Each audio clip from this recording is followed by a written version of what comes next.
Good afternoon, everybody. Since yesterday, we have had so much to charge our brains with, and then very eminent, very able cross-cutting presentation slowly closes the space for anything very, very different and new.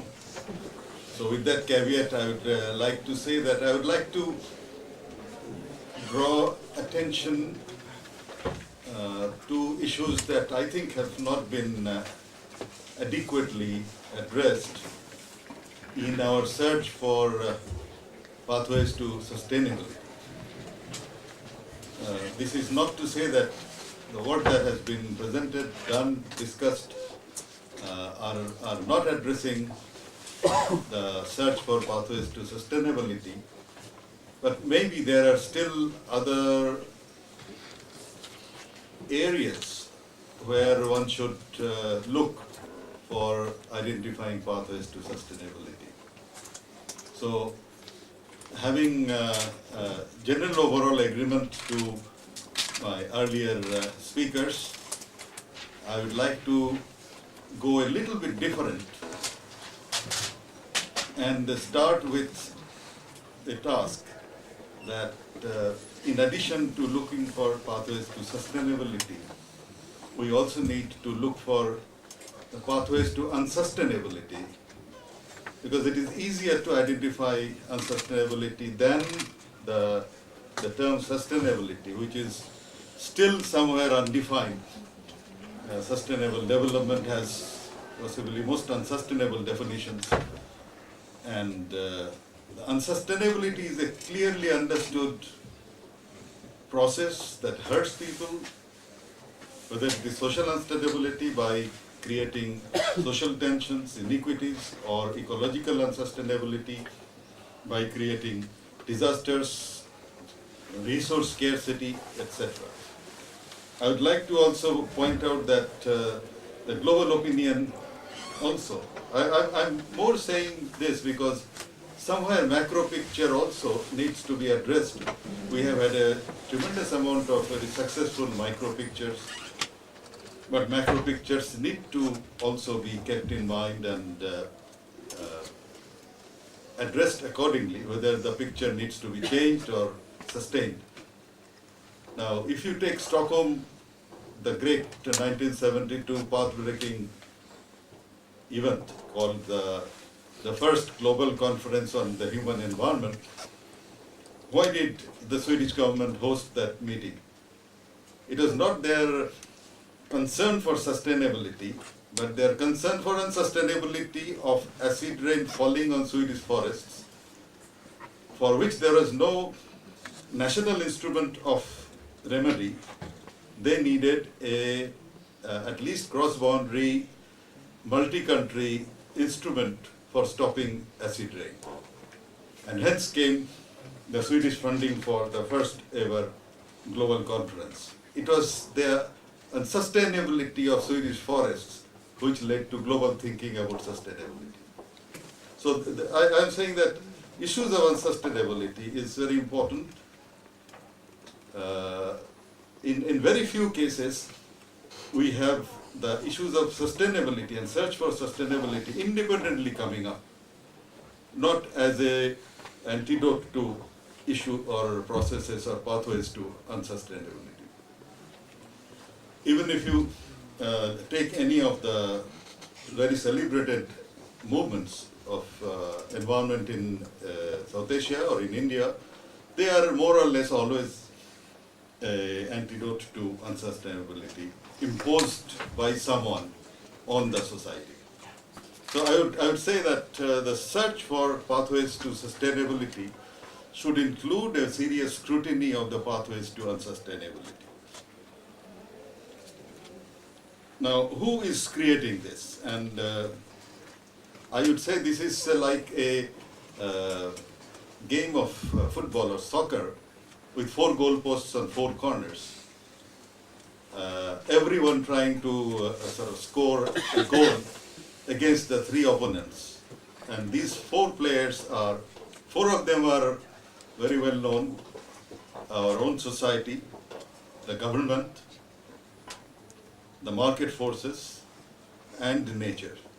These four players are constantly trying to put goals in the opponents and trying to protect their own, and in this process causing sustainability or unsustainability. If there is more goals put into the pockets of nature, unsustainability comes in ecologically.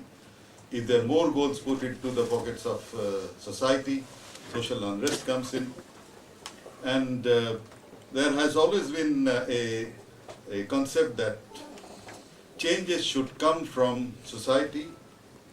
But if you see the history of the at least past 2 centuries, or particularly in the post Second World War situation, changes are more coming, and in the last few decades, more directly from interventions, A, earlier by government, and now B, by the corporate sector.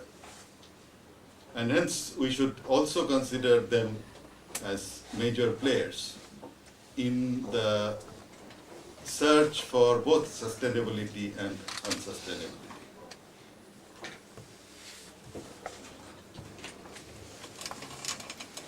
Now, in our context, in the context of South Asia, I would say that three things need to be addressed.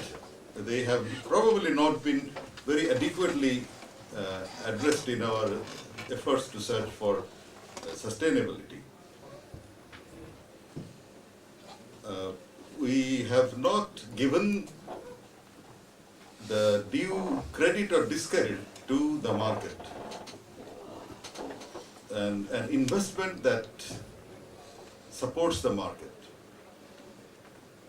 I always very, very fondly refer to the foresight of the corporate sector with the objective of capturing the market.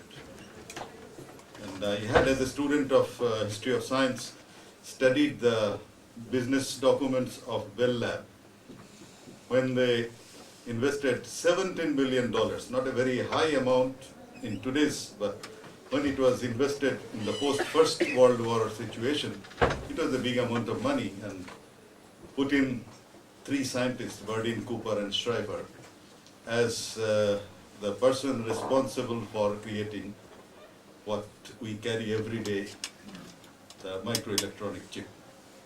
Whether it is our telephone, our camera, what a tremendous foresight of the market that captured a sort of global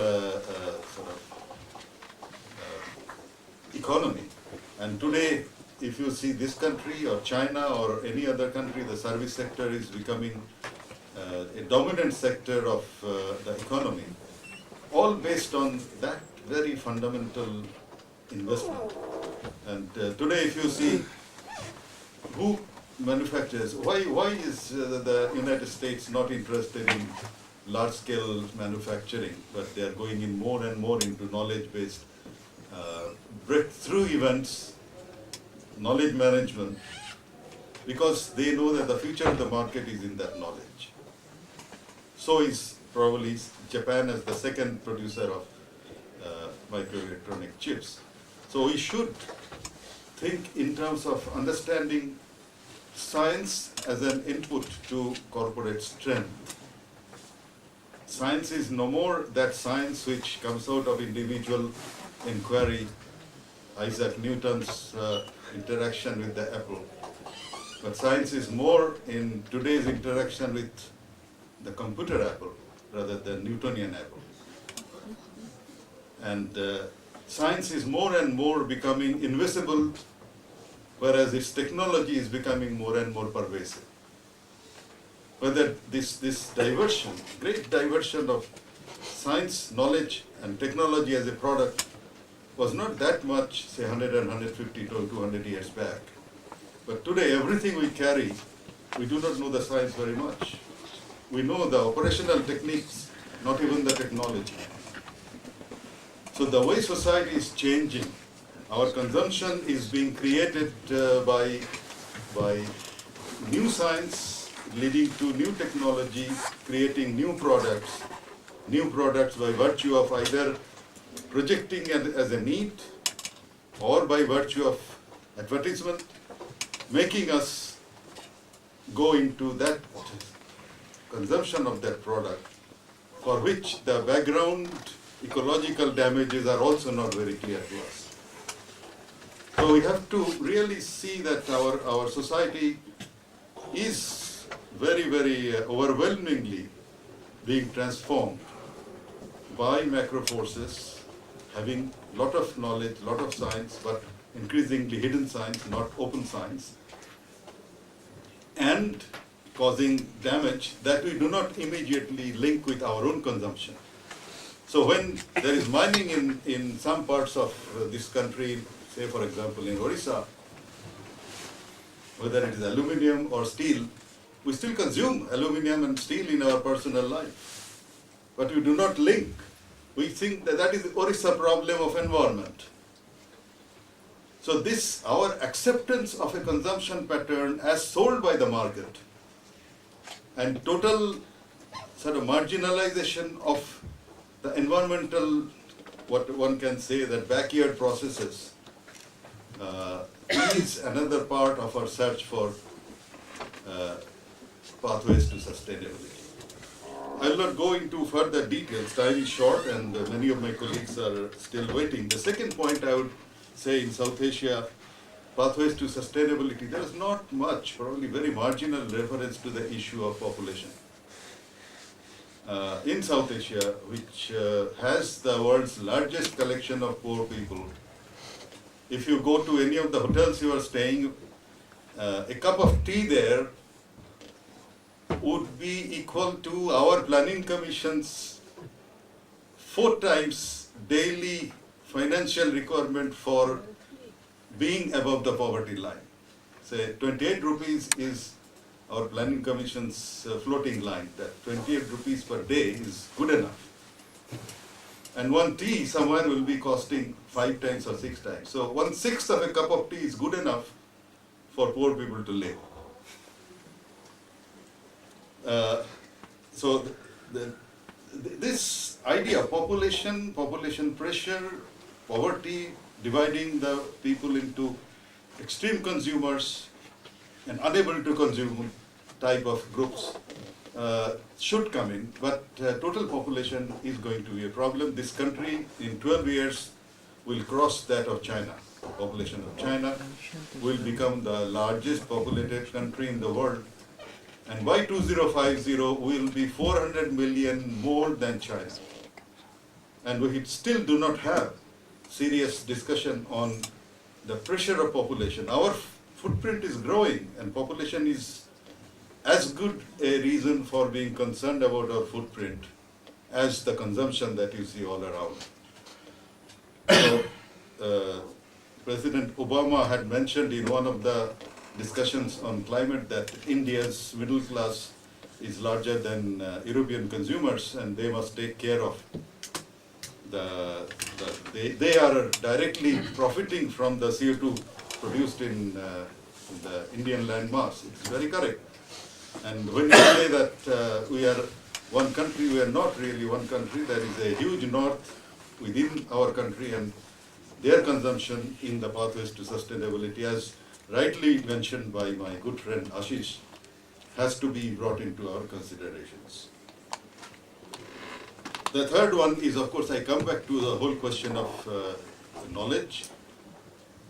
Knowledge is very strongly now connected with the corporate sector's one-upmanship, and there comes the role of pathways for sustainability to understand that knowledge, try to democratize the use of that knowledge, try to find where that knowledge is getting produced, try to have a say in what sort of knowledge needs to be produced.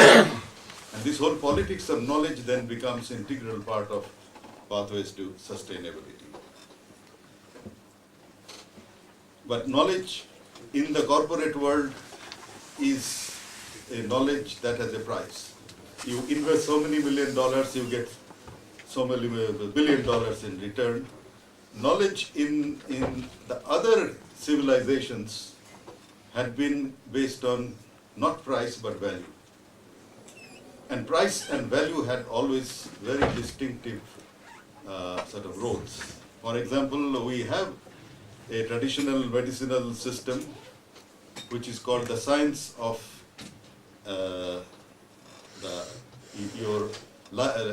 I would say your life, or Ayurveda. You might have heard of the word. And one of the vows that, like in the Western medical system, the doctors have to take a vow of serving whoever needs medical help. Ayurveda says that you should never take money for providing your knowledge to a needy patient. So knowledge has a value and knowledge has a price. And in two civilizations there had been two very distinctive lines of action on that. And today's world, corporate world, is driven by knowledge with price.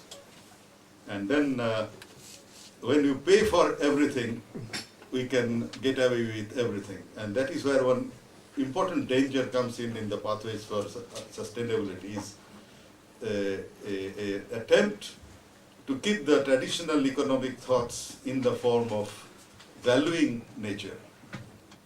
Whether you can properly value nature, natural processes, ecological systems is questionable, but there is a tremendous effort going on to value. Okay, if you have loss of biodiversity, your compensation will be so many $1 billion.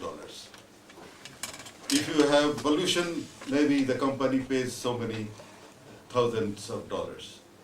Now, this has a very limited role. Ultimately, sustainability and unsustainability are ethical issues. You cannot, in the market system, ever decide in an open market whether you buy sustainability or buy unsustainability. It's an ethical issue, and search for sustainability has to be guided by certain ethical values.